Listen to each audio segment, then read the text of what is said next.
বেগুনি আমরা সকলেই বানিয়ে থাকি, কিন্তু দেখবে বেগুনি ভাজার কিছুক্ষণ পরে বা ঠান্ডা হয়ে গেলে বেগুনিগুলো নরম হয়ে যায়। তাই এইভাবে বানিয়ে দেখো, বেগুনিগুলি অনেকক্ষণ মজমজে থাকবে, নরম হবে না, খেতেও ভালো লাগবে। একটা গামলায় জল দিয়ে তাতে নুন মিশিয়ে নিয়ে বেগুনিগুলো কেটে কেটে তার মধ্যে দিয়ে দিচ্ছি। তাতে বেগুন কালোও হয়ে যাবে না আর নুনটাও টেনে নেবে।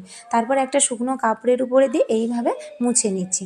গামলায় আমি নিয়েছি বেসন। আমি 1 কাপ বেসনের পিছু 1 চামচ চালের গুঁড়ি নিয়েছি। তারপর নুন, হলুদ গুঁড়ো, লঙ্কার গুঁড়ো, কালো জিরে দিয়ে আগে হাত দিয়ে ভালো করে বেসনের সাথে মশলাগুলো মিশিয়ে নেব। তারপর জল দিয়ে এইরকম একটা ব্যাটার করে নেব। তারপর এই যে ব্যাটারে চুবিয়ে এরকম তেলে ছেড়ে দিচ্ছি। আর বেগুনিগুলো একদম লো ফ্লেমে নয়, হাই ফ্লেমেই ভাজা হবে। যে বেগুনিগুলো উল্টে পাল্টে ভেজে নিচ্ছি, দেখুন কত সুন্দর ভাজা হয়েছে। আর এই বেগুনিগুলো অনেকক্ষণ মচমচে থাকবে আর খেতেও দুর্দান্ত লাগে।